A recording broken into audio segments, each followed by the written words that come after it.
আসসালামু আলাইকুম রহমতুল্লাহ। প্রিয় মুসলিম ভাই বোনেরা, আমি আপনাদের সামনে আলোকপাত নং 122 নিয়ে আলোচনা উপস্থাপন করছি। আলোকপাতটির শিরোনাম হলো কিয়ামতের সেই নির্দিষ্ট দিনে আযাব যাদেরকে গ্রাস করবে। শিরোনাম সংশ্লিষ্ট মাক্কি সূরা আল আনকাবুতের 55 নং আয়াতের তেলাওয়াত এখানে শোনানো হলো। আউযু বিল্লাহি মিনাশ শাইতানির রাজিম। বিসমিল্লাহির রহমানির রহিম।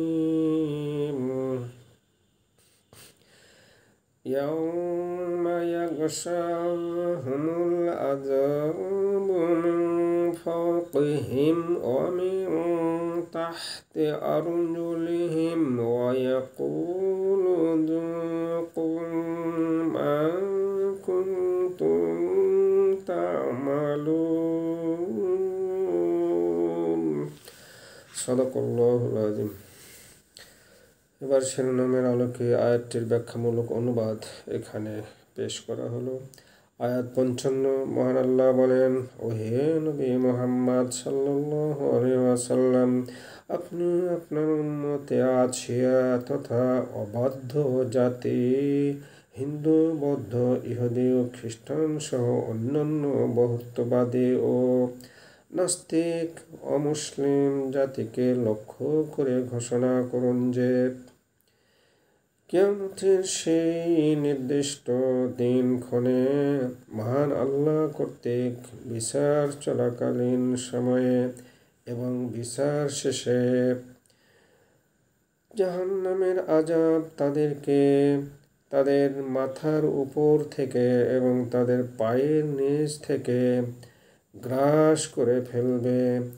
আর মহান আল্লাহ এমতাবস্থায় তাদেরকে তিরস্কার করে বলবেন, তোমরা দুনিয়ার জীবনে যে বহুত্ববাদী দিন ধর্মের আমল করে চলতে, আজ তার স্বাদ ভোগ করোগে। মাআযাল্লাহ। আসুন অমুসলিম ভাই ও বোনেরা, পরকালে নাজাত লাভের জন্য নবী মুহাম্মদ সাল্লাল্লাহু আলাইহি সাল্লামকে আল্লাহর রাসূল হিসেবে মেনে নিয়ে উম্মতে মুতিয়া তথা মুহাম্মদ সাল্লাল্লাহু আলাইহি সাল্লামের অনুসরণকারী উম্মত হিসেবে গণ্য হন।